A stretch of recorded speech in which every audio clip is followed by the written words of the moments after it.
está no ar o Visto de Fora, como sempre, a análise à atualidade com os nossos dois jornalistas estrangeiros aportuguesados há muitos anos, a Begonha Iníguez e o Olivier Bonamici. Bom dia a ambos. Bom dia. Muito bom dia, dia aportuguesados. Agora portuguesados. Agora faço a pergunta que fiz há bocado em off. Está tudo bem ou não?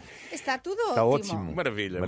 Nota-se pelas vozes. Bom dia, Sérgio. Bom Sérgio dia. Costa, jornalista da Renascença, para moderar esta conversa. Sim, numa semana em que ficamos a saber que a apreensão da carta devido à condução de álcool vai passar a ter efeitos em toda a Europa. Uma diretiva de Bruxelas para Estás a ver, é uma coisa que uniformizar não vai acontecer. a lei, exatamente. Eu sei que vocês não bebem quando conduzem. Mas Não, conduzem...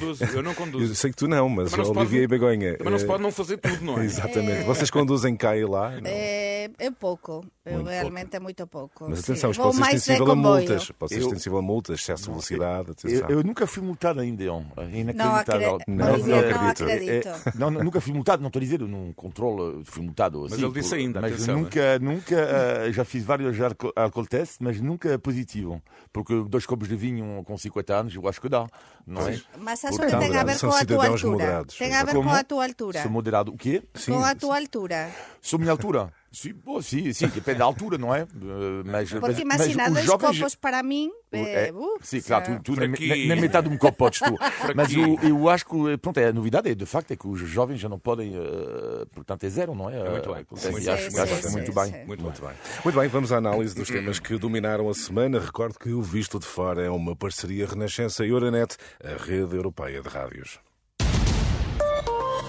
Euronet Plus. E vamos começar com a reunião do G20. Ficamos a saber que os chefes da diplomacia dos Estados Unidos e Rússia estiveram reunidos num curtíssimo encontro, mas a cimeira do G20 terminou sem qualquer acordo, sem uma declaração conjunta. Isto apesar de, por exemplo, o New York Times ter avançado que a disponibilidade de Blinken para reunir com Lavrov é uma forma de a Casa Branca dizer que quer manter canais de comunicação abertos, apesar de estarem os dois países lado opostos na guerra da Ucrânia. Begonha, será mesmo assim? O que é que nos diz esta cimeira do G20 que termina sem acordo?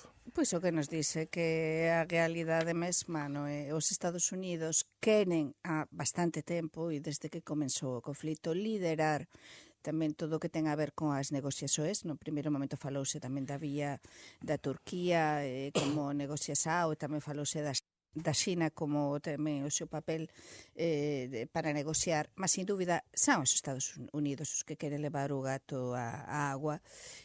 Mas sin suceso, non é? E que isto non ten fin. O problema de todo isto é que non ten fin á vista, que o conflito continúa e entón sí, reuníranse os representantes destes países da Rusia e dos Estados Unidos, mas brevemente, sei lá, do que falaría, mas eu acho que pronto, non son boas noticias. E este encontro do G20, Olivier, não terá sido, enfim, não está a ser feito um esboço de uma nova ordem mundial? Ao mesmo tempo, Moscou e China condenam o Ocidente.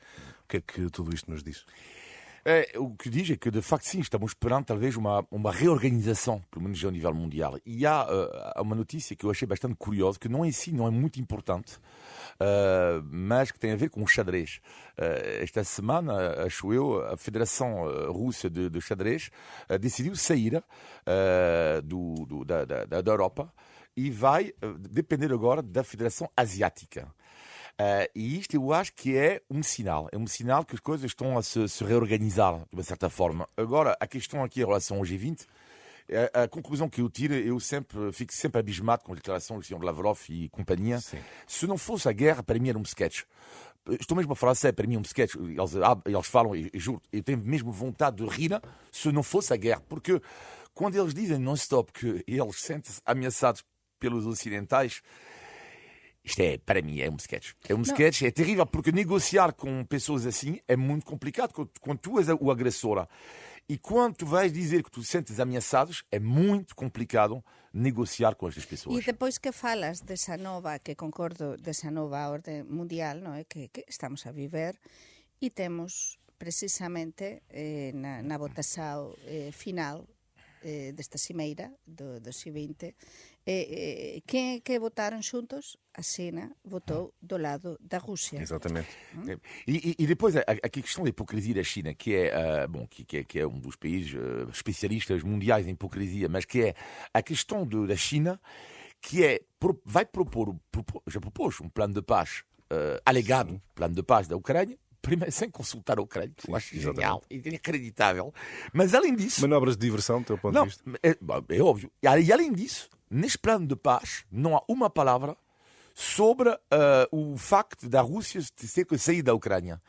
Que é, não só tu vais nem consultar o país agredido, como também vais dizer, bom, ok, você já soberania, não sei o que mais, mas pronto, os russos ficam lá na mesma, não é? Portanto, mas o que raio de plano de paz é este? Portanto, isto é bastante preocupante, sim. Certamente iremos continuar a analisar todas as incidências da guerra e a forma como os diferentes blocos, estão a ser criados novos blocos, uma nova ordem mundial, estão a agir neste domínio. Vamos virar a página e vamos olhar agora para o acordo. Finalmente, um acordo entre Reino Unido e União Europeia que estabelece regras comerciais para a Irlanda do Norte. Entendimento alcançado após mais de 3 anos, é verdade, 3 anos da oficialização do Brexit. No fundo, um acordo que facilita e clarifica as transações comerciais. Begonha, Rishi Sunak e Ursula von der Leyen dizem ser um novo capítulo nas relações entre as duas partes, Reino Unido e União Europeia. Por onde é que pode passar esse capítulo? Há uma normalização de relações, não é? Sí, sin dúbida, mas demorou moito tempo. Estamos a falar desde a saída do Reino Unido do Brexit, que prácticamente 3 anos, é moito tempo, non é? Para as persoas que moran na Irlanda e na Irlanda do Norte, e para tamén poder oficializar e poder simplificar tamén as relacións comerciais entre a Irlanda do Norte e tamén a Irlanda, é dizer, a Unión Europea, e a evitar tamén os constranximentos que se está a viver. Esperemos, vamos ver tamén, vamos ver con o tempo, non é? Porque este acordo, sin dúbida, vai abrir un novo camiño, e eu acho que pode até abrir, se calhar estou a ser demasiado optimista, mas pode até abrir un camiño tamén no relacionamento tamén comercial con o Reino Unido, porque o Reino Unido, con todo isto que está a acontecer e con a guerra da Ucrania, onde que fica mellor? Pois máis perto seguro até, não é? máis seguro, máis perto noso. Acreditas que, de facto, Olivier, até no futuro pode surgir um novo movimento para o regresso do Reino Unido ao espaço europeu? Será difícil, mas eu fiquei... Aqui está uma boa notícia. É raro, não é? Porque só falamos de péssimas notícias. Aqui está uma boa notícia para quem gosta da Europa como eu, que eu acredito neste projeto europeu, e acho que é uma excelente notícia, porque eu acho que há uma mudança de estratégia, esta eurofobia que havia por parte do Boris Johnson e não só. Mas que já veio criticar o acordo, não é? Sim, exatamente, mas a eurofobia ela não vai desaparecer, não é de um dia para o outro. E nem vai alterar a sua opinião. Exato. Não é? No entanto, a estratégia do Rishi Sunak vai no sentido de um sentimento que está a crescer nos britânicos, e as sondagens mostram que é um sentimento anti-Brexit. E eles estão a se aperceber também que, afinal, se calhar são mais europeus do que pensavam, e que, se calhar, afinal, a União Europeia não é assim tão mal como mas si, até coa votação do Brexit, que nos falamos cá neste programa há moito tempo, non é? Moitos programas precisamente de todo ese proceso de saída do Reino Unido, realmente ficou tan igualada que nas cidades votaran maioritariamente para permanecer no Reino Unido. Aquilo foi unha campaña moito ben orquestrada pelo propio Boris Johnson, non é? Que axudou moitísimo para conseguir a saída do Reino Unido, mas da Unión Europea, mas há moitísimos británicos, eu acho que cada vez máis agora, porque estánse a perceber até o que está pela atual fora. conjuntura, né? Com guerra, Claro, com dificuldades. claro. Exato. E além disso, a questão aqui também que o Rishi Sunak sabe perfeitamente que o Reino Unido, portanto, não se limita apenas aos ingleses. E houve vários países, não é? Por várias entidades, vários países que votaram contra o Brexit, ao contrário dos ingleses, não é? E, portanto, para isto também é preciso ter algum cuidado para não haver depois algum sentimento que está a crescer também em alguns países, que é da Escócia, para o independente, para ter uma jogada tambtambém de Rishi Sunak. Sim, sem dúvida. Veremos se antigamente os britânicos diziam que a Europa estava isolada, não é? Agora certamente que esse É ao que esse contrário. sentimento é exatamente Exatamente, que estão a sentir exatamente o contrário. Ainda na análise aos assuntos europeus, entretanto, Olivier, sei que gostarias de destacar um trabalho do jornal Le Monde sobre a vinda de reformados franceses para Portugal, e são muitos, e neste trabalho há vários pontos a destacar. O que é que mais sublinhas nesse artigo do Le Monde que pretende destacar? Não, foi um trabalho que eu dei muito que falar. Porquê? Porque, para já, é um trabalho que eu acho de uma honestidade, uma grande honestidade intelectual. Que é, eu gosto das coisas quando não há uma tendência, quando uma ideologia por trás de uma reportagem, que é cada vez mais raro. E a ideia, de facto, que é bastante surpreendente, é que já tinha um palpite sobre isto, mas já há factos, há números, que no distrito de Faro, por exemplo, as votações nas eleições presidenciais dos reformados franceses foram para a extrema-direita. Isto é super interessante. Ou seja, reformados que vão para Portugal, não é? O primeiro partido, mas de longe, votados foram para Le Pen e Zemmour, ou seja, os dois candidatos da extrema-direita. E ela foi falar com os franceses que votam para a extrema-direita, que se instalam em Portugal. E o que achei interessante? O que eles dizem? Nós escolhemos Portugal porque é um país que respeita a autoridade. E achei muito interessante porque, às vezes, lá está visto de fora, os povos portugueses às vezes não têm esta noção, sim, que é interessante. Não é uma opinião generalizada. É por isso, sim, mas não deixa de ser verdade. Ou seja, que há aqui, visto de fora em relação à França, mais respeito da autoridade e eles dizem, aliás, a menos agressividade em Portugal. E é um pouco verdade também. Ou seja, são pessoas que estavam fartas da França, vieram cá por razões fiscais também, não é? Mas que estavam fartos de uma certa agressividade da sociedade francesa. Não estou a dizer que eles fazem bem a votar à extrema-direita, cada um terá a sua opinião, claro, mas achei muito interessante esta análise sociológica destes franceses que votam à extrema-direita e que se instalam em Portugal. Não deixa de ser interessante, porque é nacionalistas que saem do próprio país. Não é? Mas eu queria acrescentar também que esta análise de Le Monde é interessante porque também tem muito a ver com o que aconteceu há uns anos dos brasileiros, dun perfil de brasileiros xa de topo, persoas con moito diñeiro. Lémbrese que há uns anos, na altura do Bolsonaro e até un bocado antes, vieran cá e maioritariamente estas persoas, e de feito gañaron aquí os bolsonaristas nas últimas eleições, votaban precisamente a Bolsonaro, estaban moito virados para a direita e extrema direita, e unha das razóns, cando se entrevistaba algunha destas persoas e falaban, dicían o da seguranza e dicían, alegaban todas estas razóns. E eu coñezo algún caso, non é maioritario, sin dúbida, non é tan maioritario como no caso de brasileiros e franceses, mas no caso, por exemplo, de algún español que está a vir cá tamén agora, tamén a sufruir algún reformado español, e tamén está a fuxir un bocado do que dicen desa polarización que estamos a viver tamén en España, non é? Con os partidos políticos dun lado e do outro, e tamén eu penso e suspeito que esas persoas, ou varias desas persoas tamén votarán perto ou ficarán perto do Vox. Eventualmente a sensação de autoridade é o facto de ser um país com níveis de segurança eventualmente mais sólidos, superiores. E tranquilidade. Sim. Non, eu penso que, aínda que estamos bastante convulso, mas estou a falar en Portugal agora con as manifestações e tal, mas sin dúvida este é un país tranquilo. Sim, mas queres concluir, Olivier? Sim, não, concordo plenamente. E uma coisa que eles disseram, é engraçado, que eles disseram nesta reportagem, muitos reformados, Portugal atual é um pouco a França dos anos 50 e 60. Não no sentido de nada de que estão num país atrasado, zero, hein? No sentido da mentalidade.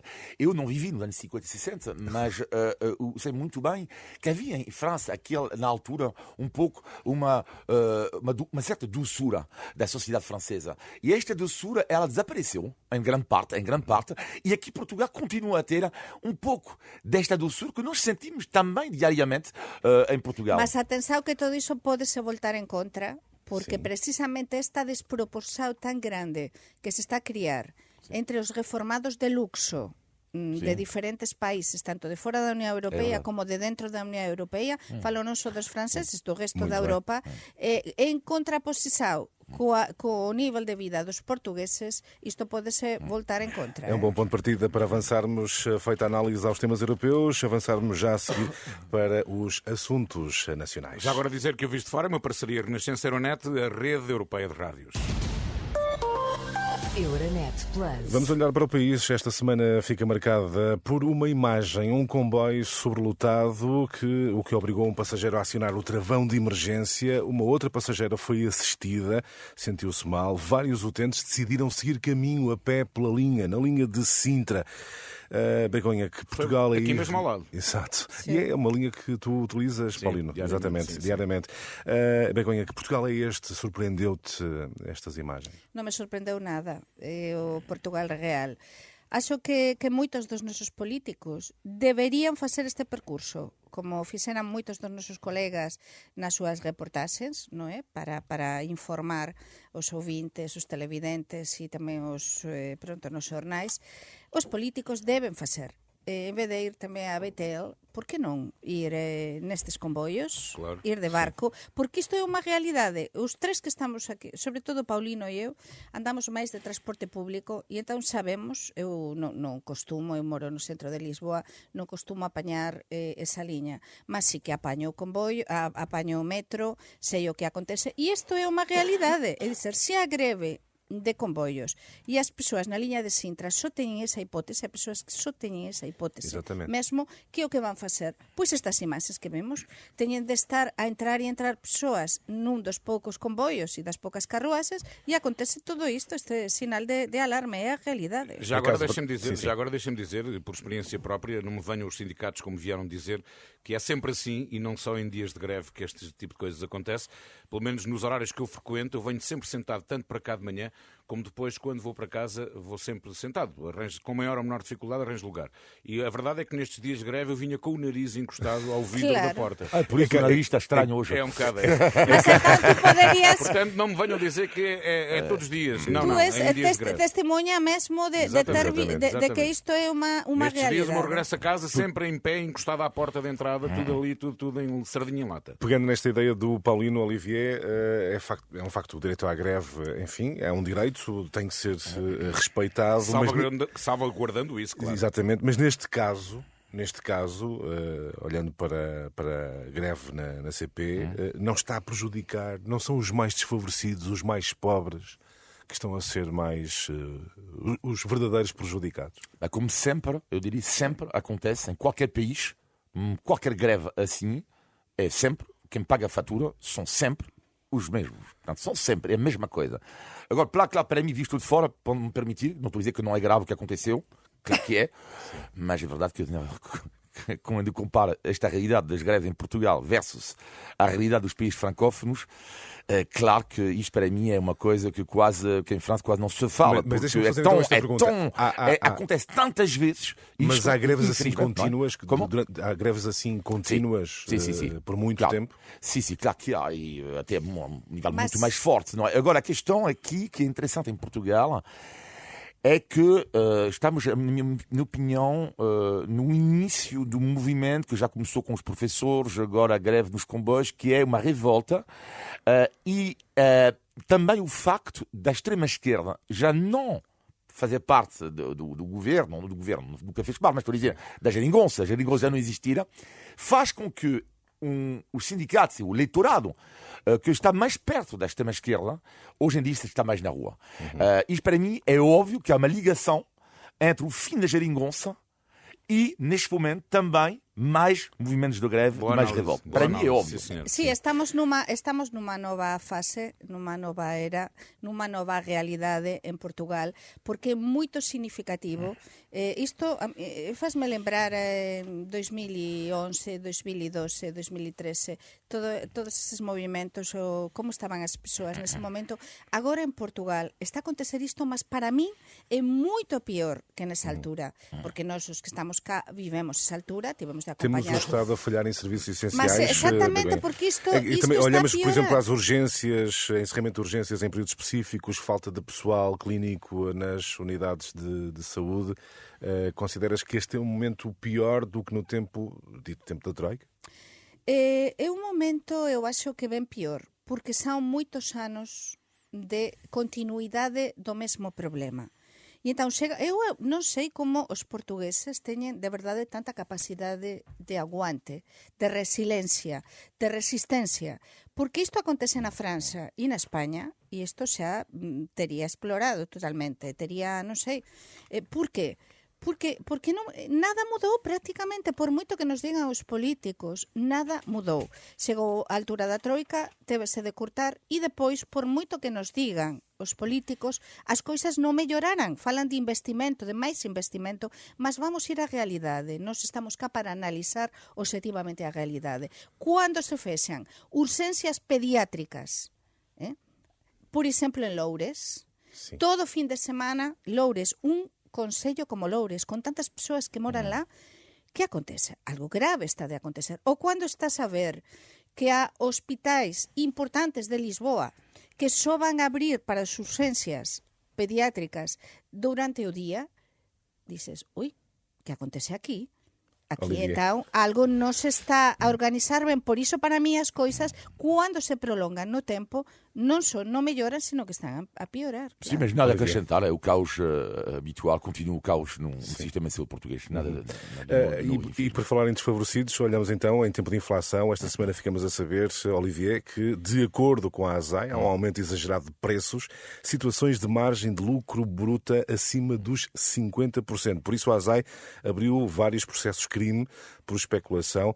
Do teu ponto de vista, visto de fora, há um problema com os empresários portugueses que olham apenas para o lucro? Não, isto seria generalizar, não é? Que há um problema com os empresários portugueses, não. Que há problemas com muitos empresários, muitas empresas, E mais, eu sou favorável a 1000% da ASAI. Eu sou um defensor, até eu diria que eu ia criar o Ministério da ASAI. Não, a sério, eu acho que o país... Vais levar a bandeira. Sou fã da fiscalização. Como seria? Eu acho que o país... Não, mas eu digo-te uma coisa. Este país, em vários aspectos, precisa de fiscalização. Mas mesmo, eu sempre defendi isto, que eu vivo aqui há 25 anos, mas eu sou favorável à invasão da ASAI na sociedade. Eu também. Mas é que é loucura, a vários níveis, contratos de trabalho. Vamos lá ver. Vamos lá verificar os preços e tudo isso. E sou a favor. Quando não respeita as regras do jogo, é aí que o Estado tem que intervir. É quando o papel do Estado tem que ser importante, é exatamente aí. Como é que é possível que... porque havia problemas com o balanço dos pesos dos alimentos. O peso que estava discriminado na montra. Mas isto é uma loucura. É uma loucura e também para os bens alimentares,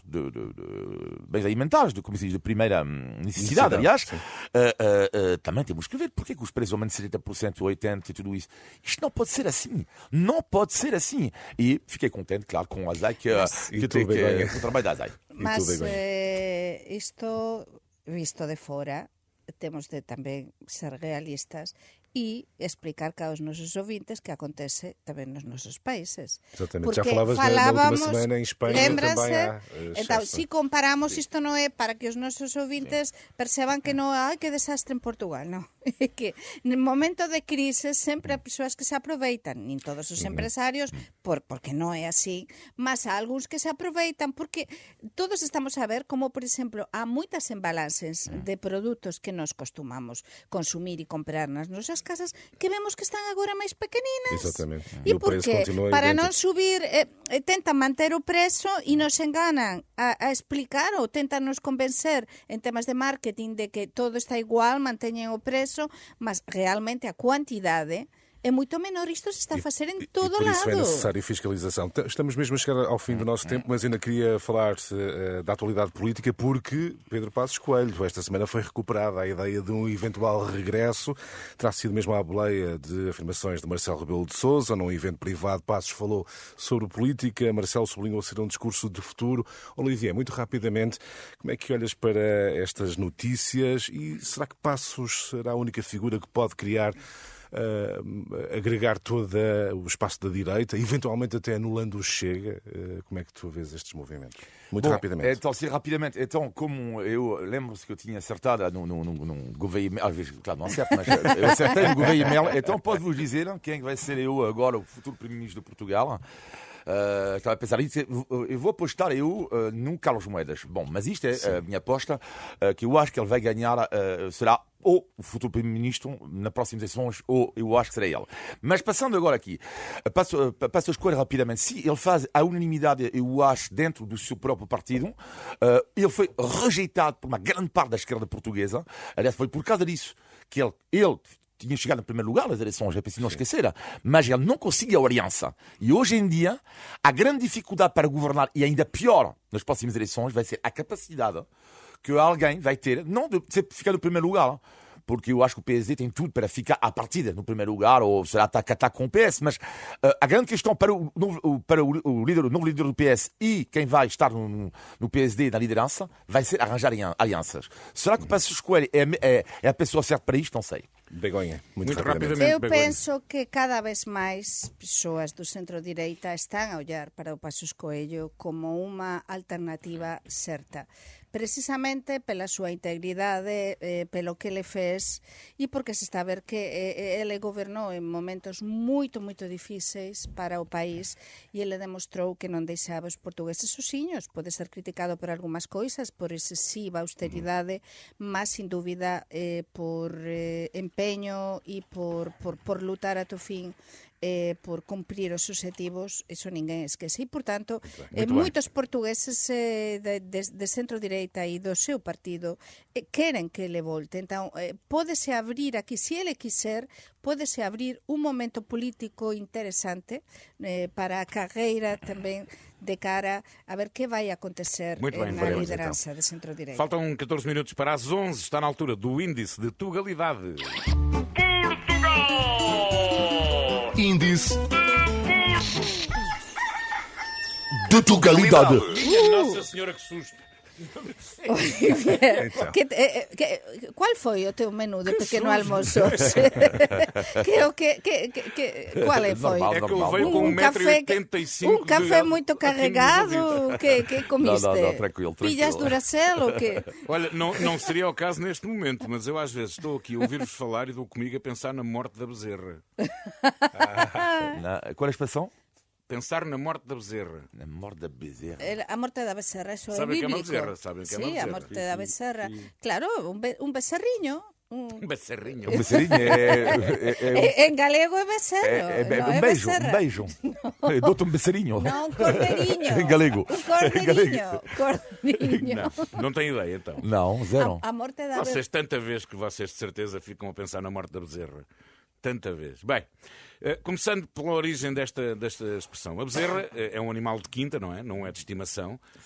E, portanto, quando se matava este animal não era considerado nada de anormal, não é? Ou seja, não teria qualquer utilidade pensar na morte da bezerra, não é? Então, quando alguém está com um ar distraído, quando alguém está assim distante, muito pensativo e não presta atenção no que se diz, está a pensar na morte da bezerra. Portanto, tú, quando nos falamos... Eu sabia! Os nosos ouvintes tiñan de nos ver así por unha Eu sabia sanela. que tu ias pegar nisto, Olivia. Muito bem, então não foi superada esta prova. Non, zumbamos. Índice Tem que estudar.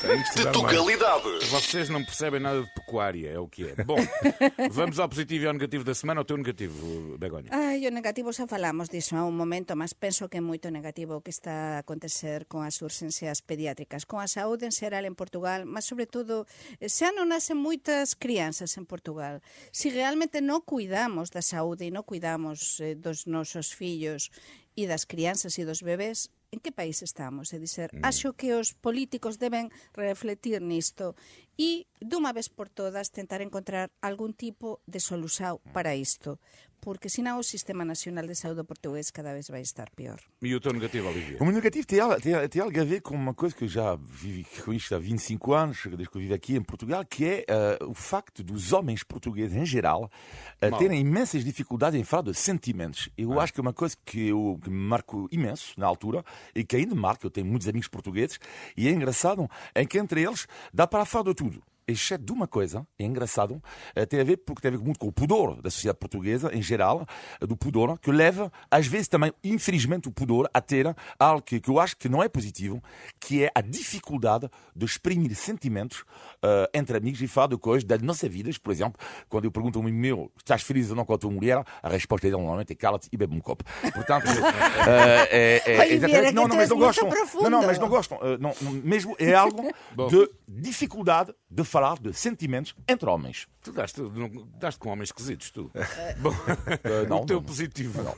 Pois é, Tenho grandes o amigos. meu positivo, vamos aliviar aqui esta situação. O Muito meu rapidamente, positivo por é favor. voltar ao normal tamén nas feiras, neste caso de turismo. Voltar, tive a oportunidade de ir esta semana a Betel, a Feira de Turismo de Lisboa, voltar aos beisiños, aos cumprimentos, a comer os boliños, a encontrar antigos colegas e, sobre todo, até encontrei o Presidente da República. É isto toda a gente Sim, sim, encontra. sim. Encontrei, esteve 6 horas na Betel e quando me viu abraçou-se, lembrava-se de min, de tudo, a falar con todas as persoas e dizer, é voltar ao normal. Muito bem. O teu positivo, Olivier. A minha positiva da semana tem a ver com algo que eu adoro em Portugal, que são as roulotes nos estádios de futebol. Também eu. Portanto, é assim, em Lisboa e no Porto, não é? Já estive várias vezes lá nos Três Grandes, como se costuma dizer, os Três Grandes, não é? E eu adoro. Eu adoro a ideia da roulotte. O meu único problema, aqui estou a falar a sério, é que ultimamente não tenho visto nunca o início do jogo. Porquê? Porque estou lá Ficas a com a comer Imperial, 40 bifanas. Imperial bifana. E tudo isto com moderação, porque eu não conduzo depois. Mas Pois, mas podemos saber em que estádio é que estiveste este fim de semana. mas é inacreditável, porque depois, Olivier, o jogo começou. Deixa-me tranquilo, ainda não acabei a bifana. Pareces português, Nunca pareces vejo o português, início do Oliveira. jogo. Olha, Nunca. eu tenho lá um em casa, já agora dizer, eu tenho lá um em casa que sai 3 horas antes do jogo para o jogo E chega tarde. e entra meia hora depois do jogo começar. Pronto, é só mais ou menos para. Só faltou fazer dizer ponto onde de é que o situação. Olivier, em que estádio é que esteve o Olivier Pois. no último fim de semana. Sim, eu queria fazer essa pergunta Mas também. ele não quer. Ele não Não quer. está a Joga, dizer, não está a bem. dizer. Muito bem, está assim feito mais um Visto Fora com abraço, o bom Olivier fim de semana. Bonamici Tchau, e tchau. também a Begonha Inigas e o Sérgio Costa. Muito obrigado, bom fim de semana.